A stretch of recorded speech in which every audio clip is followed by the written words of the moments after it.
Welcome to Spirited Straight Talk, the ultimate podcast for anyone who is ready to live a life with intention and help from spirit. I am your host, Deb Shepard, spiritual teacher, medium, and author, helping you open up to the whole enchilada, or like we like to say, the soul enchilada, so you can truly make your soul rise. So let's go.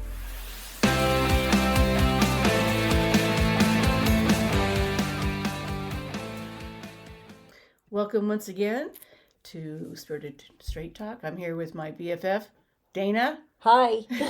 Hola. So today's topic, as I always say, I love this topic, but obviously I love all these topics. It's signs you're a sensitive person, which I also believe it means that you're intuitive or psychic. And a lot of people that are highly sensitive, we're going to give some of those descriptions, feel overwhelmed, many of the times. But it really does. It is a positive thing where people think it's to be ashamed of. And I really want to help people understand that and how to be able to manage it or support someone that is going through this. So if you feel overwhelmed in a large crowd, me, Dana, you're there. Yeah. Protecting me from, I'm your overwhelmed. I'm the wall. Yeah. Like when we go to a restaurant, you have to sit in a certain place with your back against the wall to make sure you can manage the energy, for example. And a lot of it feels like you have ADD. I haven't been diagnosed that, but you have definitely seen me be a little bit scattered. And well, yeah, because you're tuned into one person and all of a sudden you're onto the next energy. And so, yeah, sometimes you get pulled in lots of different directions. Yeah. So, I love to teach, but when I'm a student, I have a difficult time. And when I'm in a situation where I'm listening to somebody else, I definitely have to have snacks. Crayons. And a coloring book. I'm not really one of those good people that sit a crowd or in a classroom. It should be very active in order to keep your attention. So if that's you going to school or in situations, know that it's very much like I am. As you said, restaurants, I feel pain of others, which is very much how a sensitive person will feel. They're an empath, and they can feel when someone's in pain or an animal's been hurt.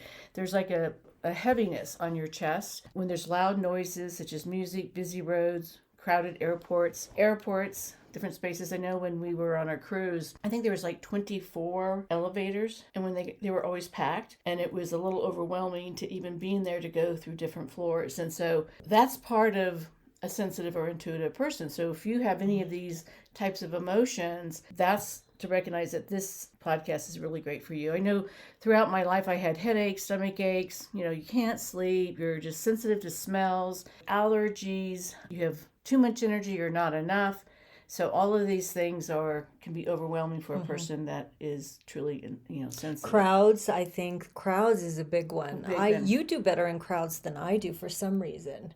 Walking through a crowd. I remember when we did the Boulder 6-mile race. It is a race too, but we walked it. Yeah, going through that crowd was intense. At the end, you couldn't find your way out of it, and you were having trouble breathing to get there. And that's also, not only are you sensitive, but some of the PTSD, the traumas you've had in your life will add to those emotions when you feel like you don't have that kind of control. So when you're sitting in a restaurant and you're surrounded by people, do you almost always pick up on emotions and if somebody's in pain? I know you close yourself off to a lot, but if you see people arguing or someone not being kind to a child, or you can tell people are not getting along, it gets me going a little bit there. Or people being rude, things like that. Especially through this pandemic, there's been a lot of intensity with relationships, when you're out and about. And I think that adds to it. And I know in the very beginning, I didn't go out at all for several reasons, but it was a good energy break for you in one sense. Correct, yeah. But also, I was just thinking about when the Boulder King Soopers shooting happened. Correct. And that day you woke up with this impending doom feeling that morning. Then around 2:00, I just said, I hope nothing bad happens. And within a few minutes, we heard about the Boulder shooting. And for those that are not in Colorado, Boulder is about 45 minutes north of us. And but you felt a heaviness in your chest. So I know when you talk about sensitive souls, that can sometimes be an indication then I of was really, something. I was really emotional. I didn't want to get out of bed, and Dana's, again cheering me on. Let's just go for some errands. Dragging you Yeah, out, to yeah. just get out because it's not going to help just to sit there. And many times, as we're going to talk about, being outdoors in nature and just getting away from a situation can be very helpful. But yeah, your body, you don't know why you're feeling so sad. You're feeling overwhelmed, and most of the times, with all the, especially the shootings we've had, this one here was so close, and we have friends and people that live up there and go to school there. So I'm sure I was more in tune with that area versus some of the other places that we have. So I don't have that all the time.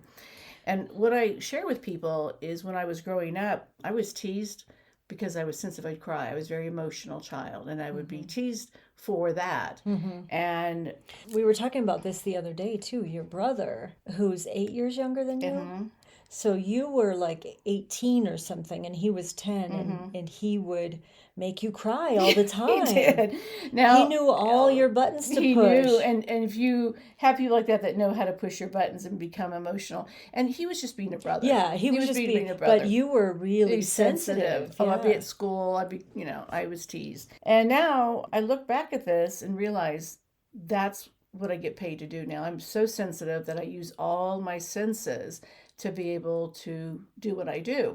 And if I wasn't that way, it'd be more challenging. So if you're going through life and you're feeling as if I just can't deal with this is overwhelming, it's really learning how to manage that, because you don't want to turn it off. You want to be able to manage it. And now I can much more, but there's still times. We were watching a TV show last night, or just a show. I'm like crying. Are you okay? I'm like, yeah. Okay. And that doesn't mean if you cry at a movie that you're always a very sensitive, highly sensitive person, but those are some of the things that could be triggers for us. Right. And getting headaches. Yeah, we said this a few minutes ago, about the headaches and couldn't sleep. But I was just going to say, you used to have migraines. Yeah. I had migraines, and they couldn't figure out why. And so when I started learning to do this work, I've not really had any headaches. So it was almost like I was too wired. Yeah, your brain kind of changed when you allowed it. I always tell people it's energy coming through your body, just like electricity. If that electricity isn't grounded, it will catch on fire. So that's what I equate it to, is we are, shooting all this energy through, but it doesn't have anywhere to go. So the grounding and being present and all those things can help. So it would stop at your third Stop eye. my third eye and have headaches. Well, now I only have headaches if I drink too much, but that's another topic. Yeah. Well, you and I, we'll go through Home Depot, and we'll go buy the fertilizer and all that stuff, and I just can't even go down that aisle, right? Because I am overwhelmed. You start choking. I choke, basically. Yeah. So that high sensitivity to things can really affect how you deal with a life. When I work with usually high school kids, sometimes they're cutters or suicidal, very depressed. What I teach them is how to understand energy, because these are highly sensitive kids. And that's why being in the classroom with 30 kids or being teased or anything like that, they're going to react to it, and they don't know how to release some of that energy. And that's really the key, is showing them how that sensitivity can really be used in a better way in life. And that it's okay to be that sensitive and how to channel it, basically. You're not weird. There's nothing wrong with you. You are normal. You just use different senses. And they're just on high alert most of the time. And it's helping people understand that what happens is people try to numb it or do things to take away that sensitivity, and instead of realizing that they can manage it in a much more possible way. So don't shut it down. We have 10 ways to be able to help you. And the biggest thing, too, is if you have someone in your life that is this way, please don't tell them to get over it. Please don't tell them they're overreacting or overly sensitive, because that is how they're wired, and it's understanding it more so that you can be the person to go to that they can have as an advocate for them. Right. So, and you're an advocate for me all the time. Yes, just like you are for me. But yes, Yeah. absolutely. Yeah, It's. for our I think needs. I think it's what I've learned from working with you is that there are certain times that I can approach you about certain things. Yes, that's true. It's true, because if you've just done A day's 3 worth. readings, 3 medium readings, you're floating somewhere in between the veil and Mm-hmm. earth, so it's like I have to wait until you're in the right Grounded. space before I can start talking to you about something. Yeah, it's So almost I can't process very well that way because she's saying something and it's almost like she's speaking another language. That's how it it's feels. interesting. I can hear parts of it and I know what she's saying, but it doesn't add up for me Uh-huh. to go, let me go back and think about this. And even sometimes I have to remind myself that I can't do that. Like I don't drive a car after I've been doing No, readings yeah. because I don't feel like I'm completely in my body yet. Yeah. So, in other words, if you are attached to a highly sensitive person like Deb or like who she's talking about, support them without Correct. telling them to shut it Yeah. off Or or that they're too sensitive sensitive or or, get over it, those kind of things. But we have some tips. yeah. And the first one is let others know how important it is to be around their energy around you. So, like Dana just said, when I come out of 3 hours of readings, I'm not in a place to make some big decisions or talk about serious things. So do the same for them. Like, are you in a good place? What was your day like? Can you talk about this? And it's not a rejection of the person coming to them, it's really letting them figure out how they can communicate clearly to you. So if they've had a stressful day at school or they just, were driving in horrible traffic or had a bad day, let them be for a little bit and pick your Mm-hmm. time. Unless, of course, if it's a major emergency, but most times things can usually wait. So that's number one. Number two, calm time is so important. And you know how much we love our downtime. We have a Right. great deck when the weather's good, and being just with ourselves where we're not with a lot of people, not answering phones, finding things that bring you joy. And you're Mm-hmm. you're the one that loves gardening. I mean, Dana and her garden, sometimes I don't know where Yeah. she is for hours, Well, but for me, it's an active meditation. hmm. I get my hands in the dirt. I'm actively doing something, and at the same time, I'm in meditation. So things are coming to me the entire time. Swimming is another big one for me. Yes. Running Mm-hmm. is another one. Not for So me. Running's not for me. yeah, Walking quietly among the trees. yeah, Yeah, walking though too. yeah. Those are great types of meditation as well. Anything that's creative to get your mind away from the issues or stress that you had during the day. And as we all know, stress can really add to so many of our health issues. Mm-hmm. And if you're a sensitive person, it's harder for us to release a lot of the things that when we're sensitive. Someone says something, we get a bill, we have, a call that's really difficult. And of course, what's our very favorite? Our very favorite. Hanging out with our fur babies. Yes, yeah. Well, animals help Yeah, you release energy, right? And they correct. help you they've proven that they Hmm. are able to help you energetically. And this is why people have PTSD dogs, seizure response dogs. They are really there for our mental health. But cats, I don't care what kind of animal you have, birds, fish, whatever animal that brings you that joy. The ones that I want, my future animals, Yeah. they are little dwarf goats, Horses, baby horses, cows, miniature Highland cows. Yeah, those are chickens. our future petting zoo. I'll never see data between taking care of the gardens and the animals. No, but really know that these are things that are amongst us, even if you just go to the zoo or anywhere that's going to have you calm down. And, walking your dogs, I think, are a great way to calm your body down and find that center again. Hmm. 3, this is a big one. This is the ones I think that most people don't think about doing.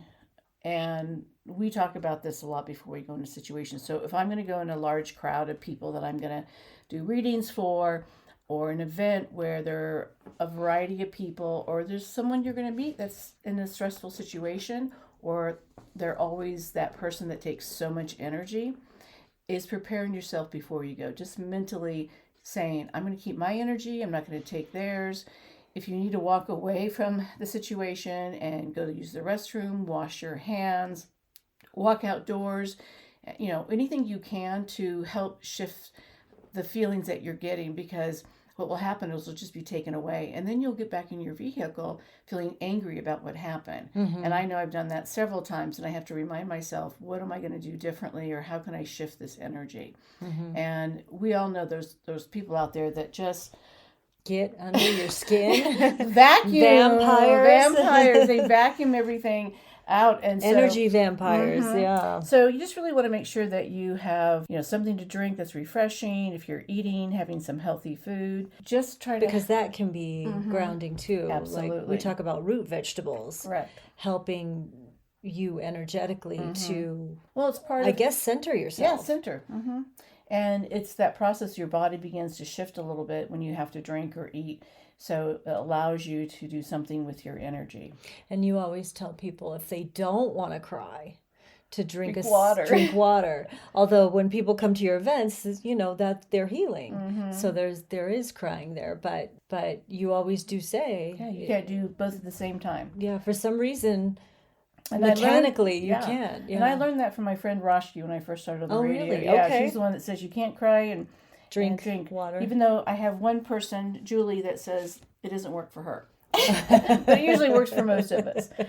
Fourth, this is one of my favorite things of all time. I always say it's my favorite, but this is, and I learned that from my mother, who we just saw in California, is laughter. Laughter is the number one energy that I believe can transform how your energy feels. And for Dana Raise and your I, vibration. raises your vibration, because when you're laughing, even I tell people to laugh when they're in grieving somebody. So if you've had a loved one that you've lost, whether it's your fur baby or someone you care about deeply, we don't believe that we can laugh during the situation. And that is the best way to heal and really connect with your loved ones, and again, raise that vibration. And we all have different types of humor. We play games that are disgustingly humorous. Yeah. Cards Against Humanity is one of them that we Yeah. can play with our adult kids. But part of it is just bringing people together, and there is a common thread when everyone's laughing. So And you say even pulling a comedian up on YouTube, even if you don't want to laugh, just think Do of it. if you have a go-to that you find funny, look it up and just watch it, and hopefully that'll help raise your vibration. your energy, yeah. And the one thing, remember, if you think about someone that always makes you laugh, how do you feel when you leave them? When you depart to go home, your cheeks are hurting, your stomach hurts, and you just love being with that person. And that tells you what humor and laughter does for your soul. Yes. So that's an important one. We have number 6. We kind of talked 5. about this. We're on 5. 5. Sorry. That's why she's here, to keep me in line. 5. Make sure your home and office feel calming. And this is important for us, is to have the energy in your home when you come home from work, or if you're, these days everyone's working from home, but having a space that feels sacred to you. And it could be a deck or a patio. It could be your bedroom. Anything in the world that would make you feel much better. Right. And smells are important. I know you're always putting out some essential oils. Yes. That is great. Fresh flowers and green plants are important, even if you don't have a green thumb. I like the essential oils. You can do candles, because candles don't have the smoke. You could do incense if you like incense. I do burn incense occasionally to cleanse the air, cleanse our house. Occasionally is several times a week. And also the sounds in your house. If it's noisy outside all the time, are you booking on music? Or are you playing? What's in the background? All those things can create an energy vibration to how you feel. If you live alone, that's going to be easier to do, to set the intention of your home. How I got into this work is studying feng shui. So that became a huge part of my life and my teaching about your space and how to create that space. The sacred space, we call it, which we did a podcast about that a few podcasts that's ago. right. The So- sacred spaces. Yeah. So people can go back to that. Go back and listen to that one. But yes, Open windows, bringing fresh air. Yeah. Anything that makes you feel really calm. And that's what we're trying to go to, your go-to. Yeah. And also, I was going to say, we change our space Often. I'll get because out of bed and I'm energetically, like walking in the kitchen, and Dana has moved things once again. yeah, It's because good. you have to shift. Yeah, I feel like just even if you move your plants to a different corner, your shifting that energy. Absolutely. And morphing it. I want to talk about two things. So one of them is also lighting. Okay. If you have constantly heavy drapes or blinds, or your lights are out in your house that Or too bright. are too bright, so it's having that Lighting, warm right? lighting, what makes you feel good, what makes you feel calm, and that's really critical. So if you have a lot of lights that are burnt out, make sure that you're replacing those and making those things good. And for parents that have children, teenagers, if they're a sensitive child, it might be hard for them to keep their room clean. And so I know that I used to get upset with my kids, and now they're adults, they're on their own, so I don't have to go there anymore. But I also realized that they would get overwhelmed, and some kids just don't want to clean their rooms. I know that. So if they're feeling overwhelmed and sensitive, it's working with them to find a way to keep their room as organized as possible, bringing down the dishes. Fully cluttered. Fully cluttered. If they have dirty dishes, if they have clothes that need to be laundered, even helping them change their sheets and lighten up their room. But again, don't go to a battlefield with those teenagers, but try to work out a compromise, which can be really hard when it's under your roof and those kind of things. But it will help their energy. It will help their energy. Because it'll raise the energy in the room. Right. Yeah. The other thing, number 6, is being outdoors. I think, you can tell that the pandemic really affected people. Yeah. And we weren't able to really get out and do the things we used to do. But now that's changing. So if you still feel like you can't get outside as much as you would like, finding even 10 minutes a day. And one of our doctors told us to go outside before 10 a.m. and for at least 15 minutes, 15 minutes to get that sun shine, even if it's clouded, but it's that natural sunshine so that your sleep will be better. Right. He said that the sunlight hits the back of your retina. It's really important for that sunlight, for you to be in the sunlight for 15 minutes before 10 a.m. But it also, and I feel this, that's why you catch me outdoors every morning. Yeah. I'm out tinkering with the plants, around 7 o'clock. It's so good, and it feels so good. You feel like your day has just opened up. And I feel like that's a really important one too. So if you're having trouble sleeping, that's a little easy one to put into your daily life. And a lot of people are out in their vehicles, but if you make the intention that you want to get that 15 minutes of light, that's going to hopefully reset your ability to sleep better. And hug a tree while you're out there, because that changes your energy too. We have this really great group of students right now, almost The 20 Solution. women. The Solution, and they're the Soul Sisters. And one of their assignments was to hug a tree. And part of it is to understand that energy, how do you respond to it? But also, planting herbs and flowers and those kind of things can really help you feel connected to Mother Earth. So their assignment, though, was to see if they could see or feel the energy of the tree, because the tree is connected to Mother Earth. Trees are alive. They actually have veins. They're much more, they're there to provide alive, for us. Yeah. But they've also scientifically proven that when a tree gets injured, it hurts. And so it is all connected. And so I think understanding that and understanding that can feed your soul too. I know people are like, oh my God, what? Hug a tree? But it's true, energetically, yeah. There's a couple stories. One of them was this man went and hugged, I think it was 500 trees to raise money to save the trees kind of thing. Okay. And he said that each of the trees had a different energy feeling. And I think that's the key, is realizing that we disconnect from Earth. We don't have many gardens. We don't have people. We're not out planting and things like that as much. So that's why even when I was talking about the herbs, if you don't have a lot of space for planting, grow some herbs in your kitchen. You just love it. And I do. I love using them and the smells. But yeah, that vibration of the tree is so important. There was a story, that's what I was going to say. There was a story at this kids' school, and I'm sure they've done it in other places too, but they had 2 live healthy plants, and they were in 2 different glass containers. And one tree they had to go yell at, and the other plant they had to say nice things to. Well, like you said, the tree was so sensitive that the plant that was getting all the negativity ended up dying. So they turned it around and started saying positive things to this tree, this plant, and it came back. So it's really realizing how we're all connected to this life source. Yeah, and that's interesting. That is along the same lines of Dr. Emoto, Yeah, Dr. Emoto. which he Messages did in the Water. messages in water with the water crystals and the same concept of negativity and positivity. But I believe he did that with plants as well. Probably did. And rice. Yes, I that's think he right. did like different things to see if it was repeatable in things other than water, and it was.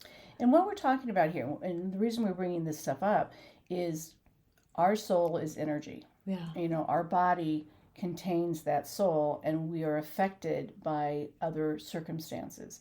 So if someone's yelling at us, how do we feel? If someone's saying positive things, how do we feel? And so that's with all these things, when you're reconnecting with Mother Earth, it's healing you back. It's giving you that positive energy that we forget about that's right there in front of us. And most of the time it's free, Yeah. you know? So, Yeah. well, we talked about this a second ago about meditation. Number 7 is about meditation. And one of Dana's best ways is being out with her plants and gardening and really meditating that way. And people laugh, but I, as a teacher of this topic, I meditate best when I'm blow drying my hair. And it's because there's no electronics around me. I'm just sitting, I'm not moving around. I turn everything off, but it's finding your type of way to be calm and center. So it may be coloring, it may be the walking or swimming, but find what works for you. It can be cooking and listening to great music or playing a musical instrument. So it could also be listening to a meditation. Correct. A guided meditation, which you do those quite often. Correct. And it could also be coloring a mandala, like you said, coloring. Yeah. I think what people think a meditation is that they have to sit in a lotus position on the floor with their fingers silent. Yeah. silent. And for most people, number one, it's hard to get on the floor and get back up. And two, it's truly about just being in the moment. And when I first work with a lot of my students, it's don't make it more difficult because you're going to get frustrated. Just be present. Yeah. Feel your energy being present and pay attention to what you're doing. One of the students in this group talked about her doing a puzzle. And I felt that was a fabulous way to learn to meditate. And she goes, I haven't done a puzzle in 15 years, but again, brought it out, was focused. And she goes, I did it by myself because I just wanted to really connect again. And it helped her. And I think she had a notepad nearby and she would write down the notes that she was getting. Yeah. So be creative is what we're saying. Same thing with doing a mandala. You have paper, you can write down what you're getting as you meditate through something like that. And asking for answers. Yeah. This is a big thing I find, well, with everybody pretty much, but mostly women. And this is number 8, is they don't want to ask for help.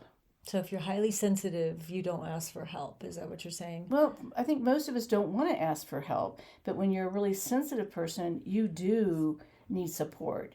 And if there is a lot of high energy, let's say where you work, there's just a lot of people, maybe a lot of technology and computers, and it's stressful.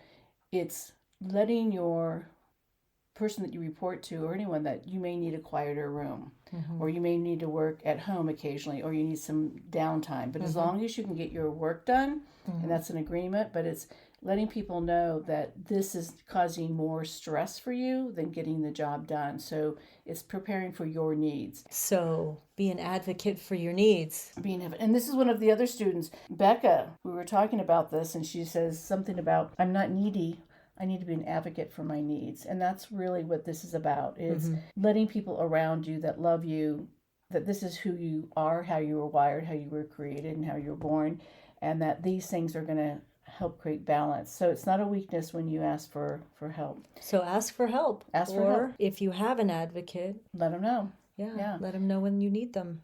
And number 9, I think, is really important. And we've sort of talked about this throughout, but it's knowing your triggers. And you may want to start jotting them down when you notice that your energy really changes. If someone has a loud voice or someone's standing too close to you. I know that, especially during the pandemic, if anyone was standing too close, it was a little bit of a stress thing for us. It's still, I don't like people close to me to begin with. Right. But now if they're in my space, I'm like, you need to step back. Step back. You need another foot in between us. And it's okay to say those things, because when someone gets that close and I can hear them talking on the phone or talking to someone, And I know it's not a conversation I should be hearing. You may think, well, they're that close. It's the same thing is that you may be getting that energy from them that you're not absorbing expecting. it. You're absorbing that energy. So again, write down your triggers. If it's being in a lot of traffic, if it's grocery shopping and it's a crowded grocery store, try to find some time that you can go when it's not as crowded. Or now we can order and have it at the parking lot. What if your trigger is flying on a plane? Dana? Yeah, that's one of Dana's. I manage my triggers. I mean, I know what my triggers are, and I just have to manage them. Correct. I have to be aware if I'm going into a situation, like into a crowd. And we talk about it. Right. Like we'll look at each other. Are we okay? Do we need to step away? And we know by looking at each other. One of the stories when we were swimming during the pandemic, we still have, but it's more lifted a little bit here. You had to reserve your time to go to the pool, which was great because it wasn't very crowded. Well, the last times that we went, we go in there and the place is packed.